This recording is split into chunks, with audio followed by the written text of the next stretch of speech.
السلام عليكم ورحمة الله وبركاته. الحمد لله رب العالمين نحمده ونصلي على رسوله الكريم أما بعد فقد قال الله سبحانه وتعالى في القرآن العظيم والفرقان المجيد وإن جاهداك على أن تشرك بي ما ليس لك به علم فلا تطيعهما وصاحبهما في الدنيا معروفا. وقال نبينا عليه الصلاة والسلام رحم الله والدا أعان ولده على بره أو كما قال عليه الصلاة والسلام سبحانك لا علم لنا إلا ما علمتنا إنك أنت العليم الحكيم.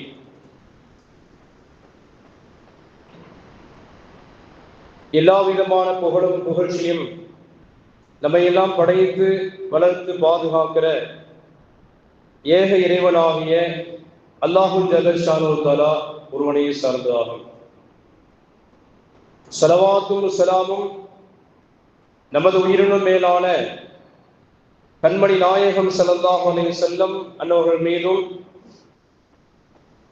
அன்னவர்களின் பரிசுத்தமான குடும்பத்தார்கள் உத்தம சத்திய சஹாபாக்கள் தாபிஈன்கள் தபுஉ தாபிஈன்கள் அக்தாபுகள் அவுலியாக்கள் நாதாக்கள் நல்லோர்கள் மற்றும் உண்டான நம் அனைவர்கள் மீதும் அல்லாஹ்வுடைய கருணையும் சாந்தியும் என்றென்றும் இன்று நிலவட்டுமாக.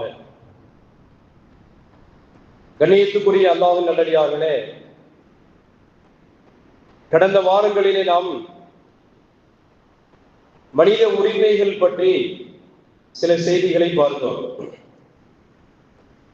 இந்த உலகத்திலே அல்லாஹ் சுப்ஹானஹு வ தஆலா ஒவ்வொரு மனிதரையும் பிறரை சார்ந்துதான் வாழ வைத்திருக்கிறார். யாரும் எனக்கு தேவையில்லை என்று யார் சார்பாகவும் நான் இருக்க மாட்டேன் அப்படின்னு யாரும் விலகிக் கொள்ள முடியாது. பிள்ளைகள் பெற்றோரை சார்ந்திருக்க வேண்டும், பெற்றோர்கள் பிள்ளைகளை சார்ந்திருக்க வேண்டும், ஒரு கணவன் மனைவியை சார்ந்திருக்க வேண்டும், மனைவி கணவனை சார்ந்திருக்க வேண்டும், அண்ணன் தம்பிகளுக்கு மத்தியிலே சார்பு வாழ்க்கை இருக்க வேண்டும்,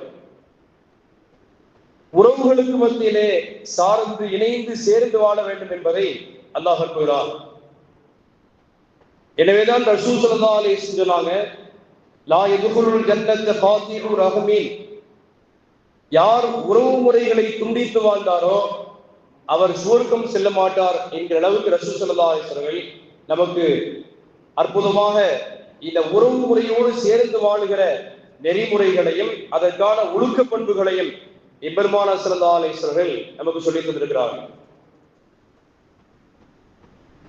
பிள்ளைகள் பெற்றோர்களிடத்தில் எப்படி நடக்க வேண்டும், குர்ஆன் நிறைய விளக்கங்களை நமக்கு சொல்லுகிறது. அதை மட்டுமே நம்ம நிறைய கேள்விப்பட்டிருப்போம். அதே போன்று பெற்றோர்கள் பிள்ளைகளிடத்திலே நடக்க வேண்டிய அதற்கான ஒழுக்க பண்புகளையும் அதற்கான தர்தீபுகளையும் வாழ்க்கையினுடைய மேம்பாடுகளை குறித்து திருமறை அல் குர்ஆனும் அண்ணல் நபி ஸல்லல்லாஹு அலைஹி வஸல்லம் அவருடைய வாழ்க்கையினுடைய நெறிமுறைகளும் நமக்கு சுட்டி காட்டுகிறது. பெற்றோர்களுடைய நல்ல துஆக்கள் பிள்ளைகளுக்கு நிச்சயமாக வேணும். அதே நேரத்தில் பிள்ளைகளுடைய நல்ல துஆக்களும் பெற்றோர்களுக்கு வேண்டும். என்னுடைய பிள்ளைகளுடைய துஆ எனக்கு வேண்டாம் என்று சொல்லி மறுக்கிற அளவுக்கு எந்த பெற்றோர்களுடைய வாழ்க்கையும் இல்லை. மறுமை வரை பிள்ளைகளுடைய நல்ல துஆக்களை பெறுகிற அப்படியான பெற்றோர்களாக அவர்கள் இருக்க வேண்டும். துஆ செய்யக்கூடிய வகையிலே பிள்ளைகளை அவர்கள் விட்டு செல்ல வேண்டும். அன்பிற்குரிய அல்லாஹ் நல்லடியார்களே, சமீபத்துல நிறைய உறவு முறைகளிலே பிரச்சனை இருக்கிறது. அதுல அவ்வளவு சீக்கிரத்துல அண்ணன் தம்பி பிரச்சனை இருக்கலாம், அதே மாதிரி அக்கா தங்கச்சி மத்தியில பிரச்சனை நீண்ட காலமாக பேசாம கூட இருக்கலாம். ஆனால் பெற்றோர்களிடத்திலே பெரும்பகுதியாக பேசாமல் இருப்பது என்பது குறைவுதான். சில வேளைகளிலே அவர்களுக்கு மத்தியிலே கூட பெற்றோர்களுக்கும் பிள்ளைகளுக்கு மத்தியிலே கூட மனஸ்தாபங்கள் ஏற்பட்டு பேசாமல் இருப்பதற்குண்டான வாய்ப்புகள் இருக்கிறது. ஆனால் அது ரொம்ப குறைவானது. காரணம் என்னன்னு சொன்னால், பெற்றோர்களிடத்திலே பிள்ளைகள் நடந்து கொள்ள வேண்டிய அந்த கவனத்தையும் ஒழுக்க நெறிமுறைகளை பற்றியும் மார்க்கம் நமக்கு நிறைய சொல்லித் தருகிறது. நபி ஸல்லல்லாஹு அலைஹி வஸல்லம் 3 நபர்களுடைய துஆவை அல்லாஹ் தஆலா ஏற்றுக்கொள்ள மறுக்கிறதே இல்லை அப்படின்னு ஸல்லல்லாஹு அலைஹி வஸல்லம். 3 பேர் கையேந்தி துஆ செஞ்சிட்டா அந்த 3 நபர்களுடைய துஆக்களையும் அல்லாஹ் தஆலா கண்டிப்பாக கபூல் செய்கிறான், ஏற்றுக்கொள்ளுகிறான் என்று பெருமானார் சொன்னார்கள். முதலாவது தஅவத்துல் மظلوم, ஒரு அநியாயம் செய்யப்பட்ட பாதிக்கப்பட்டவனுடைய துஆ அவன் கையேந்துவானேயானால் அதற்கு எந்த திரைகளும் இல்லை என்று ரசூல் ஸல்லல்லாஹு அலைஹி வஸல்லம். இத்தகி தஅவத்துல் மظلوم, அநியாயம் இழைக்கப்பட்டவனுடைய துஆக்களை நீங்கள் அஞ்சிக் கொள்ளுங்கள். பைனஹு லைஸ பைனஹு வ பைனல்லாஹி ஹிஜாபுன், அல்லாஹ்வுக்கும் பாதிக்கப்பட்டிருக்கிறானே அவனுக்கு மத்தியில எந்த திரைகளும் இல்லை என்று நபிகள் நாயகம் ஸல்லல்லாஹு அலைஹி வஸல்லம் ஒரு ஹதீஸில் இருக்கிறது. அன்றைய அரபு தேசத்துல அன்னை ஆயிஷா ரலியல்லாஹு அன்ஹா ஒரு பெண்மணி வந்து அடிக்கடி ஒரு கவிதை ஒன்று பாடுவார். ஒரு கருப்பான நிறமுடைய ஒரு பெண்மணி அன்னை ஆயிஷா ரலியல்லாஹு அன்ஹா வந்து அடிக்கடி சில கவிதைகளை முணுமுணுத்துக் கொண்டே இருப்பார்.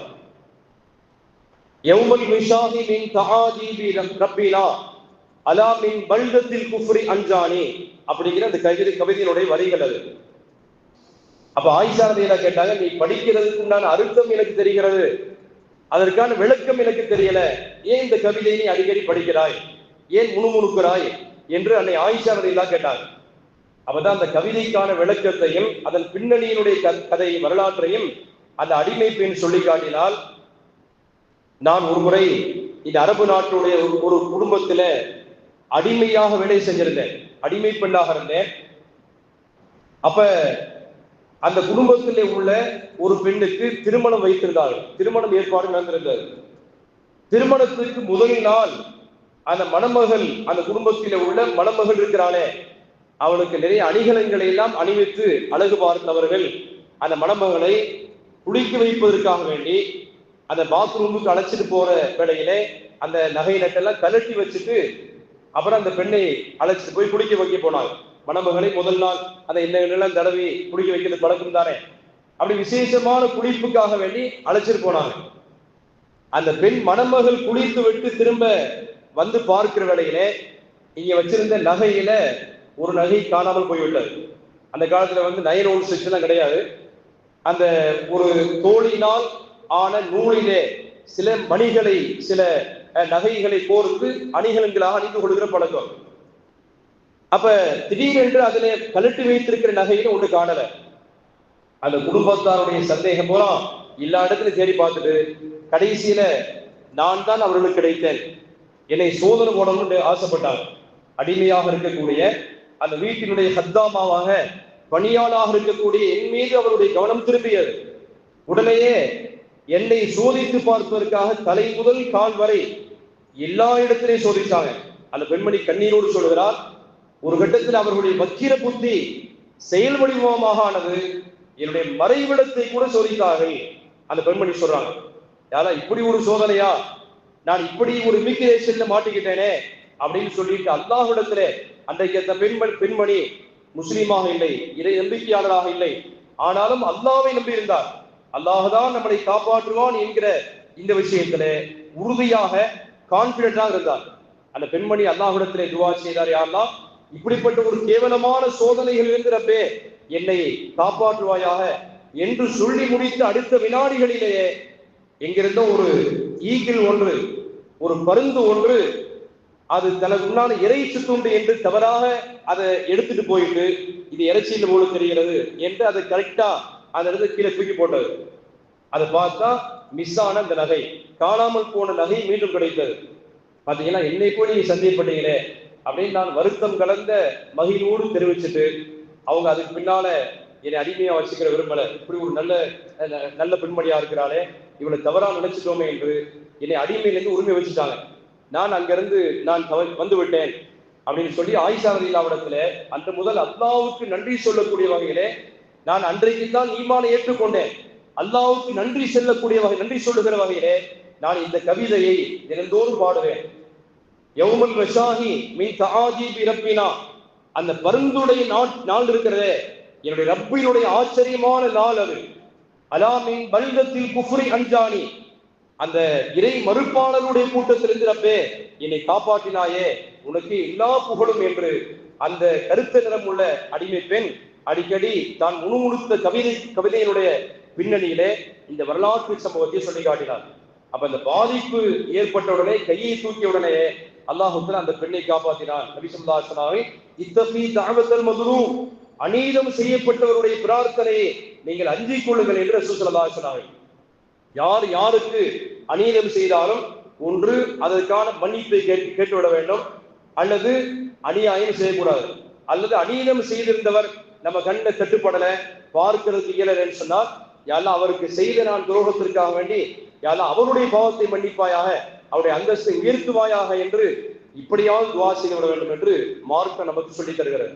அன்பிற்குரிய அல்லாஹ் நல்லடியார்களே, இந்த உலகத்திலே ஒவ்வொருத்தரும் தனக்கான உரிமைகளை கடமைகளை பேணி சரிவர வாழ்ந்து அல்லாஹ்விடத்திலே சென்று அதற்கான விசாரணைக்கு சரியான முறையிலே பதிலை தருவதற்கு நாம் காத்திருக்கிறோம், அதற்கு நாம் கடமைப்பட்டிருக்கிறோம். நபி ஸல்லல்லாஹு அலைஹி வஸல்லம் 3 நபர்களுடைய பிரார்த்தனை அல்லாஹ்விடத்திலே அங்கீகாரம் செய்ய தகுந்தது. முதலாவதாக தஅவத்துல் மதுலூம், அநீதம் செய்யப்பட்டவனுடைய துவா அல்லாஹ்விடத்திலே எந்த திரைகளும் இல்லாமல் ஏற்றுக்கொள்ளப்படும். இரண்டாவதாக தஅவத்துல் முஸாஃபிர், ஒரு நீண்ட பயணியாக இருக்கிறார், இங்கிருந்து துபாய் போறார், அல்லது சவுதிக்கு போறார், பஹ்ரைன் போறார், கத்தார் போறார், குவைத்துக்கு செல்கிறார், மலேசியா சிங்கப்பூர் போயிட்டு வர்றோம். இந்த பிரயாணத்துல நம்முடைய மனோநிலை சொல்லி மாளால், மனைவி மக்களை எல்லாம் விட்டுட்டு இவ்வளவு ஒரு விமானத்திலே போனால் கூட அவருடைய பரிதவிப்புக்கும் பரிதாபத்துக்கும் வார்த்தைகளால் வடிக்க முடியாத ஒரு நிலை அது. எனவே ரசூல் ஸல்லல்லாஹு அலைஹி வஸல்லம் தஅவத்துல் முஸாஃபிர், அந்த பயணியினுடைய பரிதாப நிலையை பார்த்து, ஊர்ல இருந்தா நல்ல ஆடை உடுத்திருப்பார், ஊருல இருந்திருப்பாரேனால் அவருக்கு நல்ல சாப்பாடு கிடைத்திருக்கும், ஊருல இருந்திருப்பாரேனால் அவருடைய வீட்டுல இருந்திருப்பாரேனால் நினைச்ச உணவுகளை நினைச்ச பதார்த்தங்களை சாப்பிட இயலும். அனைத்தையுமே தடை செய்துவிட்டு அவர் எனக்கு சம்பாத்தியம் தான் முக்கியம் என்று ஹலாலான சம்பாத்தியத்தை அடைந்து கொள்வதற்காக வேண்டி அனைத்தையும் உதறி தள்ளிவிட்டு ஒரு மனிதன் பெரிய தியாகத்தின் பின்னணியிலே இந்த பயணத்தை மேற்கொள்கிறாரே, அந்த பையனுடைய பரிதாபமான நிலைமையை பார்த்துட்டு கையேந்துகிற வேளையிலே அல்லாஹ் தஆலா அதை முழுமையா ஏற்றுக்கொள்கிறான்.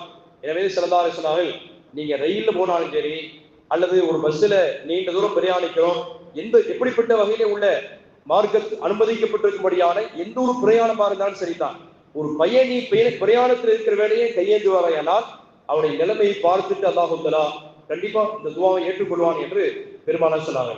அதே போன்று தஅவத்துல் வாலிதைன், பெற்றோர்கள் தங்களுடைய பிள்ளைகளுக்காக செய்கிற நல்ல துவாக்களை அல்லாஹ் தஆலா அதை மறுதலிக்காமல் அல்லாஹ் ஏற்றுக்கொள்வான்.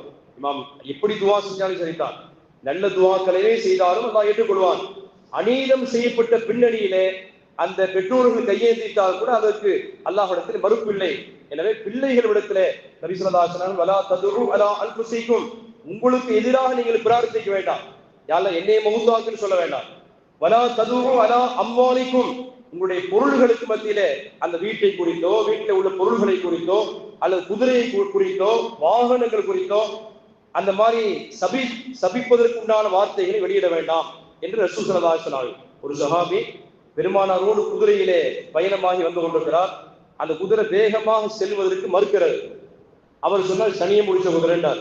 அந்த பாணியில அந்த சஹாபி சொன்னால் வயிறுள்ள உனக்கு கேடு உண்டாகட்டுமாக அப்படின்னு சொல்லி தன்னுடைய பயணம் செய்த அந்த குதிரையை சபித்தார். ரசூல் ஸல்லல்லாஹு அலைஹி வஸல்லம், இனிமேல் எங்களை பின்தொடராகிறாங்க. ரசூல் ஸல்லல்லாஹு அலைஹி வஸல்லம், நீங்க உங்க குதிரையில் ஏறி பயணிப்பதாக இருந்தால் எங்களை பின்தொடர வேணாம். எந்த குதிரையை நீங்கள் சபித்தீர்களோ அந்த சபிக்கப்பட்ட ஒரு பொருளோடு நான் பயணம் செய்வதற்கு எனக்கு ஐடியா இல்லை என்று நபிகள் நாயகம் ஸல்லல்லாஹு அலைஹி வஸல்லம் அந்த சஹாபியை எச்சரித்தார்கள். எனவே நம்முடைய பொருள்களை நாம் சபிக்க கூடாது. வலா ததுரு அலா அவுலாதிக்கும், உங்களுடைய பிள்ளைகளுக்கு எதிராக நீங்க துவா கேட்க வேண்டாம். நபி ஸல்லல்லாஹு அலைஹி வஸல்லம், பிள்ளைகள் சில வேளையில முன்பின்னா இருக்கலாம், ஏதாவது கோவதாமங்கள் இருக்கலாம், இன்னைக்கு அடிச்சுக்கிடுவாங்க, நாளை கூடிக்கிடுவாங்க, இன்னைக்கு இப்படி ஒரு துவா செஞ்சுட்டோமே என்று வருத்தப்படுறது மாதிரி சூழ்நிலை பின்னால் ஏற்பட்டோம்.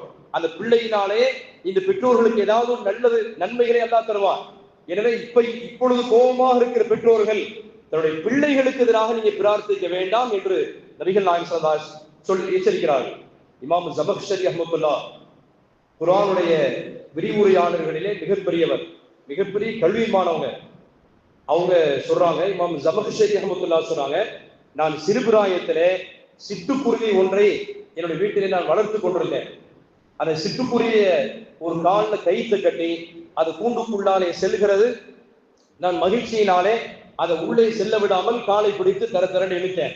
மீண்டும் அது உள்ளே செல்ல மறுபடியும் நான் இழுக்க இந்த காட்சியை பார்த்துவிட்டு என்னுடைய தாயார் பதறி போய் வார்த்தை சொல்லிட்டாங்க, நமக்கு சரி அந்த குருவியினுடைய காலை நீ செய்யறது மாதிரி அல்லாஹ் உங்கால ஒடிப்பானான்ட்டாங்க.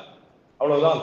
அதுக்கு பின்னாலே நான் மார்க்க கல்வியை கற்றுக்கொள்வதற்காக வேண்டி என்னுடைய குதிரையிலே பயணமாகி ஒரு நீண்ட தூரம் பயணித்து மதரசாவுக்கு செல்லலாம் என்று புறப்பட்டேன்.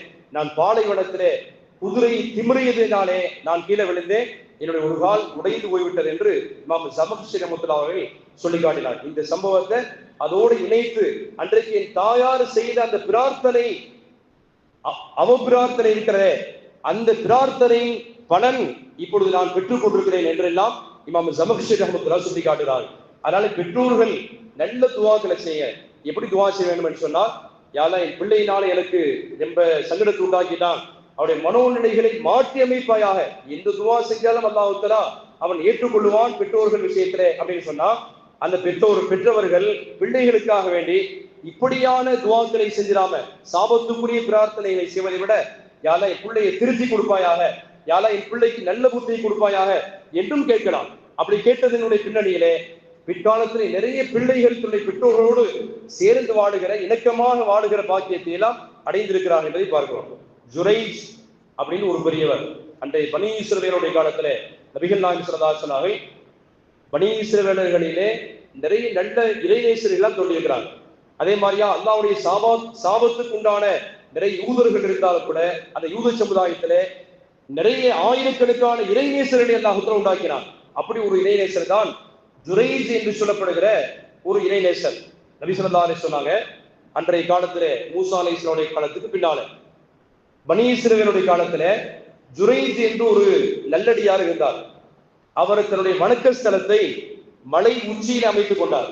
மலை உச்சியிலே வணக்க ஸ்தலத்தை அமைத்துக் கொண்டார். அந்த மலை உச்சியில இவர் சென்று ஐங்காலத்துடைய தொழுகையை நிறைவேற்றுவார். அங்கே நீண்ட நேரம் இருந்து தஸ்பீலா ஓதி அல்லாஹ்வை திக்ர் செஞ்சு இபாதத்துக்கென்று தனியான நேரத்தை ஒதுக்கி மலை உச்சிக்கு போனார் என்று சொன்னால் அவர் சீக்கிரத்திற்கு இறங்க மாட்டார்.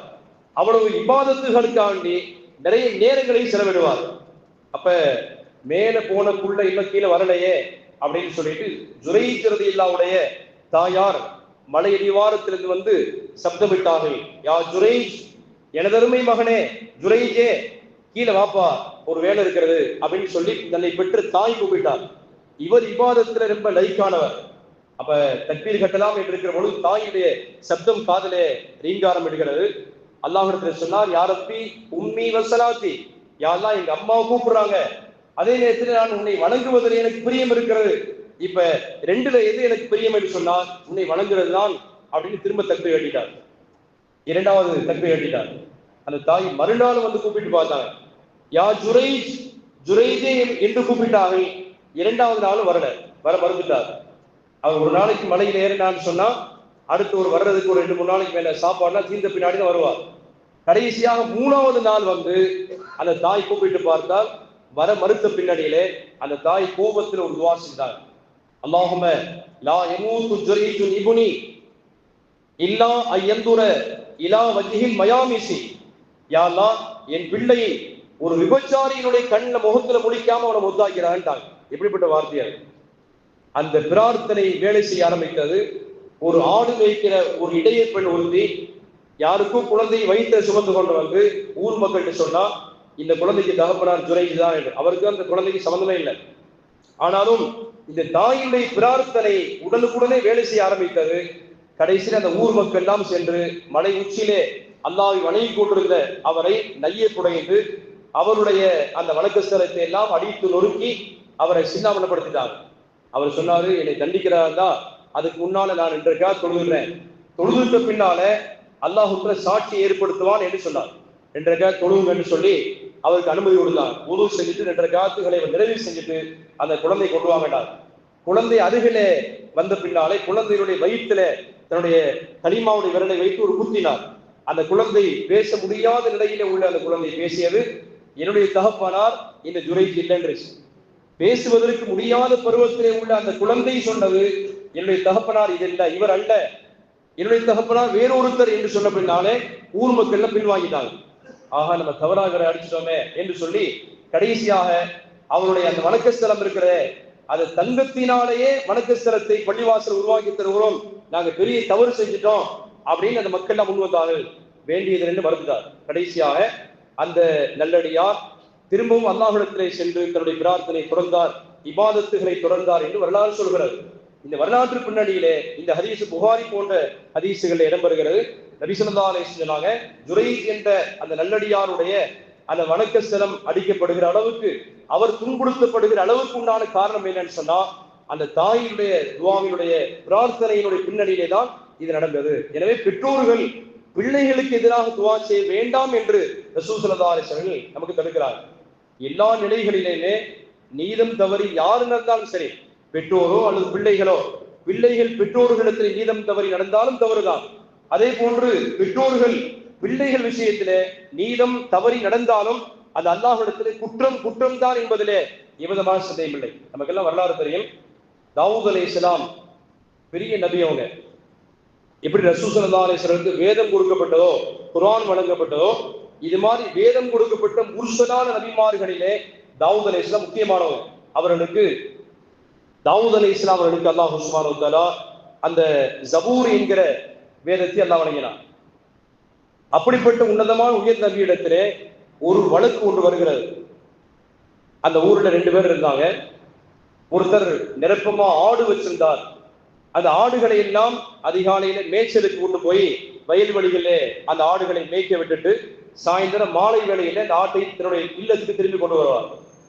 ஒரு நாள் நல்ல விவசாயம் பண்ணி அவர் அறுவடை செய்ய தயாராக இருந்த நிலையிலே ஒருத்தருடைய தோட்டத்துக்குள்ளாலே புகுந்து இந்த ஆடுகள் எல்லாம் விளைச்சல்களை எல்லாம் நாசம் பண்ணிவிட்டது. அவர் அதில் பாதிக்கப்பட்டுட்டார். இவர் இந்த தோட்டத்துக்கு உரிமையாளர் இருக்கிறாரே, நான் அறுவடை செய்யற அந்த சீசன்ல தயாரா இருக்க வேண்டிய அப்படியான நிலைமையில இந்த பக்கத்து வீட்டுக்காருடைய ஆடுகள்லாம் வந்து என்னுடைய தோட்டத்துக்குள்ளாலே புகுந்து அதை பால்படுத்தி விட்டது. இதுக்கு நீங்க நியாயம் சொல்லணும், நியாயமா தீர்ப்பு சொல்ல வேண்டாம். தாவூத் அலைஹிஸ்ஸலாம் இப்ப அவர் கூப்பிட்டாங்க, இந்தப்பா உன் ஆடு வந்து இவருடைய தோட்டத்தில் புகுந்து அதையெல்லாம் பாழாக்கி விட்டது.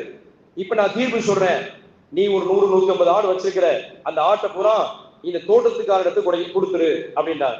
இப்ப இவரு ஒரு பரிதவிப்புக்கு ஆளாயிட்டார். இவர் ஒரு ஏழை, அந்த ஆட்டை வச்சுதான் இவரை குறைச்சு கொண்டிருந்தார். இவருடைய ஆட்டை பூரா பிடிக்கி தாவூத் அலைஹிஸ்ஸலாம் அந்த தோட்டத்துக்கு உரிமையாளர் இருக்கிறாரே அவர் வசத்தை ஒப்படைக்கிறேன்ட்டார். ஏன்னா அவர் தான் பாதிக்கப்பட்டிருக்கிறார். நீ பாதிப்பை ஏற்படுத்தியிருக்கிறாய், அவர் பாதிக்கப்பட்டிருக்கிறார். எனவே பாதிக்கப்பட்ட மனிதருக்காக இந்த ஆட்டை பூரா கொடுத்துட்டார். நல்ல தீர்ப்பு தான், நியாயமான தீர்ப்பு தான். வெளியிலே பார்க்கிற பொழுது இது நியாயமான தீர்ப்பு தான். இப்ப அதுலயும் கூட ஒருத்தர் பாதிக்கப்பட்டிருக்கிறாரே, என் ஆட்டு மந்தே போயிடுச்சு பரிதாபமாக அப்படின்னு அந்த ஏழை அவர் ரொம்ப வைத்தறிச்சல்ல போறார். இப்படி ஒரு நபி தீர்ப்பு செய்யலாமா? இப்ப நான் பாதிக்கப்பட்டிருக்க தெரியாம என் ஆடு போய் அவங்க வீட்டினுடைய தோட்டத்தில் புகுந்ததுக்கு நான் என்ன செய்ய முடியும் அப்படின்னு கேட்டார். ஷரியத்துடைய சட்டம் சொல்கிறது, ஃபுகஹாக்கள் எழுதுறாங்க, ஆடு மாடு ஒட்டகங்களை இரவில் கட்டி போட வேண்டும். இரவு நேரத்தில் வேறு யாருடைய தோட்டத்திலேயாவது புகுமைன்னு சொன்னால் அப்பொழுது இந்த ஆட்டினுடைய உரிமையாளர் தான் அதுக்குண்டான பகல் தொகை கொடுக்க வேண்டும். இரவுல வீட்டில அடைக்கப்பட்டிருக்க வேண்டும். பகல் நேரத்துல தோட்டக்காரன் அவன் தன்னுடைய வேலிகளை போட்டு தோட்டத்தை பாதுகாத்துக் கொள்ள வேண்டும். அதெல்லாம் ஆடு மாடு மேயக்கூடிய நேரம் அது. எனவே இப்படி ஃபுகஹாக்கள் நமக்கு மார்க்கத்தை சட்டத்தை தெளிவுரை சொல்லி காட்டுகிறார். இப்ப பாதிக்கப்பட்ட நபர் ஒருத்தர் வருகிறார். சுலைமான் அலைஹிஸ்ஸலாம் வாலிபரா இருக்கிறாங்க. எங்க போயிட்டு வரீங்க? இந்த மாதிரி அத்தாட்ட ஒரு தீர்ப்புக்காக போனோம், இவருடைய தோட்டத்திலே என்னுடைய ஆடுகள்லாம் புகுந்து மேய்ந்து விட்டது, உங்களுடைய தகப்பனார் இப்ப என் ஆட்டை பூரா பிடிங்கி அவர்கிட்ட கொடுத்துட்டார், இப்ப நான் வெண்ணிலையா நிக்கிறேன் அப்படின்னார். சுலைமான் அலைஹிஸ்ஸலாம் சொன்னாங்க, இதுக்கு இந்த தீர்ப்பை என்கிட்ட விட்டீங்கன்னா நான் சரியா தீர்ப்பு சொல்வேன். அது எப்படி என்னை தாண்டி தீர்ப்பு சொல்லியான்னு சொல்லி அத்தாவுக்கு விட நீங்க அறிவாளியா அப்படிங்கிற மாதிரி சுலைமான் அலைஹிஸ்ஸலாத்தை கூப்பிட்டு, எப்படிப்பா நீ தீர்ப்பு சொல்வ? நான் என்னுடைய தீர்ப்பு தவறு என்று சொல்கிறாயே, நீ எப்படி தீர்ப்பு சொல்வாய்? யாரும் பாதிக்கப்படாமல் நீ சொல்லப்பாண்டார்.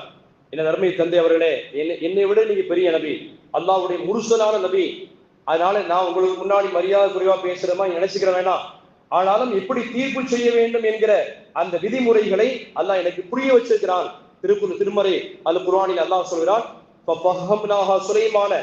சுலைமான் நபிக்கு இந்த ஜட்ஜ்மெண்டினுடைய இந்த தீர்ப்பை நாம் விளக்கி தந்தோம், அவருக்கு அதற்கான விளக்கத்தை கொடுத்தோம் என்று அல்லாஹ் சொன்னார். சுலைமான் அலைஹிஸ்ஸலாம் சொன்னாங்க, நீங்களும் பாதிக்கக்கூடாது, அவரும் பாதிக்கக்கூடாது. இப்போதைக்கு பாதிப்பு ஏற்பட்டது அந்த தோட்டக்காரருக்கு. நீங்க என்ன செய்யுங்க, அந்த ஆட்டை பூரா கொடுத்துருங்க. இந்த தோட்டக்காரர் அந்த ஆடுகள் அனைத்தை வைத்து ஒரு 3-4 மாசத்துக்கு ஒரு ஆட்டிலே உள்ள பால்களை கறந்து குடிப்பார். அது வரைக்கும் வயலை உங்கள் வசம் ஒப்படைக்கிறேன்டார். அந்த ஆட்டுக்காரர் இருக்கிறாரே, அவர் வசத்துல வயல்களை நான் ஒப்படைக்கிறேன். எப்படி அறுவடைக்கு தயாராக இருந்ததோ அந்த அளவுக்கு நீங்க என்ன செய்யணும், அதை விதைத்து உரம் எல்லாம் போட்டு அதுல தண்ணீர் பாய்ச்சி அந்த அறுவடை சீசன் அளவுக்கு வந்ததே அந்த அளவுக்கு கொண்டு வந்த உடனே அப்புறம் நீங்க வயலை கொண்டு வாங்க, இந்த ஆடுகளை வாங்கிக்க வேண்டாங்க. அதே மாதிரி தீர்ப்பு செய்யப்பட்டது. கொஞ்ச நாளைக்கு ஆடுகளை அந்த தோட்டத்துக்காரர் வச்சிருந்தார். அதுல இருந்து பால்களை கறந்து குடித்தார், விற்பனை செஞ்சார். அந்த ஆடுகள் மேய்ந்ததுக்கு பகரமாக இந்த பால்களை எல்லாம் விற்று அவர் அதுல ஈக்குவலான லாபத்தை அடைந்து கொண்டார். இந்த வெறுமனை சும்மா இருக்கிற வயல்களை இவர் ஆரம்பத்திலிருந்து பயிரிட்டு அதை உருவாக்கி எப்படி இருக்கிற வேளையில அந்த ஆடுகள் எல்லாம் மேய்ந்ததோ அந்த அளவு கொண்டு வந்த பின்னாலே இப்பொழுது தோட்டம் இவர் கைக்கு மாறியது, ஆடுகளை அவருக்கு கொடுக்கப்பட்டது. அல்லாஹ் சொன்னால் இதுதான் நியாயமான தீர்ப்பு, இதுல யாருமே பாதிக்கப்படவில்லை. அப்ப தீர்ப்பை வெளிரங்கமாக பார்க்கிற வேளையிலே அது நியாயமாக தெரிந்தாலும், தந்தை தவறு செய்தாலும் அதற்கு நியாயத்தின் அடிப்படையிலே மகன் இருப்பார் என்று சொன்னால் அவர்தான் சரியான தீர்ப்பை செய்தார் என்று அல்லாஹ் தஆலா தாவூத் அலைஹிஸ்ஸலாத்தை விட பிள்ளையை மகனை அல்லாஹ் தஆலா பாராட்டுகிறான் என்பதை திருமறையில் குர்ஆன் சொல்கிறது. எனவே அல்லாஹ்வின் நல்லடியார்களே, பெற்றோர்களுக்கும் பிள்ளைகளுடைய நல்ல துஆக்கள் கண்டிப்பாக அவசியமான தேவை இருக்கிறது என்பதிலே மறந்துவிடக்கூடாது. நபி ஸல்லல்லாஹு அலைஹி வஸல்லம் இதா மாத்தல் இன்சானு இன்கதஅ அன்ஹு அமலுஹு, ஒரு மனிதன் இறந்துருவானேயானால் அத்துடனே உலகத்திலிருந்து அவர்களுக்கு கபருக்கு செல்லக்கூடிய எந்த ஒரு அமலும் அவருக்கு செல்லாது. இந்த ஹதீஸை வச்சுதான் நிறைய பேர் நமக்கு இங்க இருந்து செய்யக்கூடிய எந்த ஒரு காரியமே கபருஸ்தானுக்கு போகாதுன்னு நினைச்சுக்கிறாங்க. அப்படி அல்ல. நபி ஸல்லல்லாஹு அலைஹி வஸல்லம் சதக்கத்தின் ஜாரியத்தில் அவர் ஹயாத்தா உயிரோடு இருக்கிற வேளையிலே ஏதாவது ஒரு சதக்கத்து ஜாரியா, ஒரு நிழல் கூடை கட்டி தருகிறார், அல்லது பெரிய மதரசா கட்டி கொடுத்தார், அல்லது ஒரு பள்ளிவாசல் கட்டி கொடுத்தார், 4 பேருக்கு நீர்நிலைகளை ஏற்படுத்தி கொடுத்திருக்கிறார், அல்லது பள்ளிவாசல்ல குடிதண்ணி இல்லாமல் இருக்கிறது யாராவது அதை வாங்கி அர்ப்பணிக்கிறார்கள், குடிதண்ணிக்கா நான் பொறுப்பேற்றுக்கிறேன், அல்லது இந்த இடத்துல தொழுகையாளிகளுக்கு பேன் வசதி இல்லை அதை செய்து கொடுக்கிறேன், அல்லது பள்ளிவாசல் எக்ஸ்டெண்ட் பண்ண வேண்டிய சில பொறுப்புகள் இருக்கிற அதை நான் ஏற்கிறேன் என்று சொன்னால் அல்லாஹ்வுக்காக செய்யப்படுகிற இந்த பணிகள் அனைத்துமே அவருடைய கபூர் வரை சென்று சேர்ந்து கொண்டே இருக்கும் என்று நபி ஸல்லல்லாஹு அலைஹி வஸல்லம் சொன்னார்கள். இரண்டாவதாக ஒரு மனிதர் கல்வி கற்கிறார், கல்வி கற்று அவர் மார்க்கத்துறை அறிஞரா இருக்கிறார், அவர் ஆலிமா இருக்கிறார், அவர் ஒரு நூற்றுக்கணக்கான மாணவர்களை உருவாக்கி இருக்கிறார், குர்ஆனை சொல்லிக் கொடுத்திருக்கிறார். இவர் இறந்து விட்டால் கூட இவர் காலமாக ஆகிவிட்ட பின்னாலே இவரால் உருவாக்கப்பட்ட எத்தனை மாணவர்கள் பெரிய உஸ்தாதாக, பெரிய மருத்துவர்களாக, பெரிய விஞ்ஞானிகளாக, மிகப்பெரிய ஒரு ஜட்ஜ்மெண்ட் நீதி சொல்லக்கூடிய நீதிபதியாக இவருடைய கல்வியின் மூலியமாக யாரெல்லாம் எந்தெந்த வகையெல்லாம் பயன்பெற்றிருக்கிறார்களோ அந்த அனைவருடைய பயன்களும் இந்த உஸ்தாதுக்கு போய் சேரும் என்று நபி ஸல்லல்லாஹு அலைஹி வஸல்லம். அதனால்தான் அத்தஹியாத்த அல்லாஹ் மௌஃபிர்லி வலி வாலிதைய வலி உஸ்தாதிய, யா அல்லாஹ் என்னை சங்கைப்படுத்தி எனக்கு தர்த்தீபு சொல்லிக் கொடுத்து எனக்கு குர்ஆனை எல்லாம் கற்றுக் கொடுத்த என்னுடைய ஆசான்களுடைய பாவத்தை மன்னிப்பாயாக என்று நாம் விரும்பினாலும் விரும்பாவிட்டாலும் இவர்களுக்கெல்லாம் துஆ செய்ய வேண்டும் என்று மார்க்கம் சொல்கிறது. மூணாவதாக நபி ஸல்லல்லாஹு அலைஹி வஸல்லம் அவ் வலதின் சாலிஹின் யதுஉ லஹு, சாலிஹான முறையில் நீங்கள் விட்டு சென்ற பிள்ளைகளுடைய நல்ல துஆக்கள் உங்களை மறுமையில் அடைந்து கொண்டே இருக்கும் என்று பெருமானார் சொன்னார்கள். உங்களுக்கு துஆ செய்யறது மாதிரி பிள்ளைகளை நீங்கள் அமைத்து தர வேண்டும் என்று மார்க்கம் அந்த ஹதீஸிலே விளக்க உரையிலே நமக்கு சொல்லித் தருகிறார்கள். எனவே பிள்ளைகளுடைய நல்ல துஆ பெற்றோர்களின் மறுமையிலே அடைந்து கொண்டே இருக்கும் என்று பெருமானார் சொன்னார்கள். ஒரு அடியார் இருப்பார், யாரா நான் இந்த அமல்லாம் நான் செய்யவே இல்லையே, இந்த நன்மையெல்லாம் மறுமையில எனக்கு எப்படி சேர்றது, எனக்கு ஆச்சரியமா இருக்குவார். அல்லாஹ் சொல்லுவான், இது நீங்க உலகத்தில் உங்களுடைய பிள்ளைகளை விட்டுட்டு வந்திருக்கிறீங்களே, அவர்கள் உங்களுக்காக வேண்டி செய்கிற நல்ல நல்ல அமல்களுடைய பலனைத்தான் இப்ப நீங்க பார்க்கிறீர்கள் என்று அல்லாஹ் சொல்லுவான் என்று பெருமானார் சொன்னார்கள். இந்த விழுகட்டின்னு இருக்கிற துறைப்பிரசவத்தில் பிறந்த முழுமையான ஒரு குழந்தையை தயாராகுவதற்கு 10 மாசம் பிடிக்கும். ஒரு 6 மாசத்துல ஒரு 5 மாசத்துல குழந்தை வெளியாகி விடுகிற இப்படிப்பட்ட குழந்தை இருக்கிற கைகால்கள் பூர்த்தியாகாத நிலையிலே அவைகளை கொண்டு போய் அடக்கம் செய்யப்பட்ட பின்னாலே மறுமையிலே இவைகளுக்கு அல்லாஹ் உயிர் கொடுத்து அல்லாஹ் சொல்லுவார், விழுகட்டிகளே, குறைப்பிரசவத்திலே பிறந்தவர்களே, நீங்க என்ன சொர்க்கம் போங்க. அவங்க சொல்லுவாங்க, யா அல்லாஹ் என்னுடைய தாய் தகப்பன் இல்லாம நாங்க சொர்க்கம் போக மாட்டுவாங்க, சொர்க்கம் செல்ல மாட்டோம். அப்ப அல்லாஹ் உங்களுக்கு பிரத்யேகமான அனுமதி இருக்கிறது, அவர்களுக்கு விசாரணை பாக்கி இருக்கிறது, அதை முடிச்சுட்டு தான் வருவாங்க. இல்ல யா அல்லாஹ் என்னுடைய பெற்றோர்கள் இல்லாமல் நான் செல்ல மாட்டோம் என்று அது பிடிக்கிற அடம்பிடிப்பதினாலே அல்லாஹ் தஆலா இறங்கி வந்து உங்களுடைய நல்ல துவாவினாலே பெற்றோர்களை அழைச்சிட்டு சொர்க்கம் போங்க அப்படின்னு அல்லாஹ் சொல்லிடுவான். அப்ப பிள்ளைகளுடைய தெய்வ தாட்சணைகள் நல்ல துவாக்களும் பெற்றோர்களுக்கு அவசியம் என்பதிலே எவ்விதமான சந்தேகம் இல்லை. எனவே சார்பு நிலை வாழ்க்கையைத்தான் அல்லாஹ் விரும்புகிறான். பெற்றோர்களுக்கு பிள்ளைகள் துவா செய்ய வேண்டும், பிள்ளைகளுக்கு பெற்றோர்கள் துவா செய்ய வேண்டும். உறவுகள் அனைவரும் ஒருத்தருக்கு ஒருத்தர் நல்ல துவாக்களிலே இணைப்பாக பிணக்கமின்றி இணக்கமாக வாழுகிற நற்பாக்கியத்தை அல்லாஹ் நாம் அனைவருக்கும் வழங்கல்வானாக. வாஹிரு தஅவானா அல்ஹம்துலில்லாஹி ரப்பில் ஆலமீன். அஸ்ஸலாமு அலைக்கும் வரஹ்மத்துல்லாஹி வபரகாத்துஹு.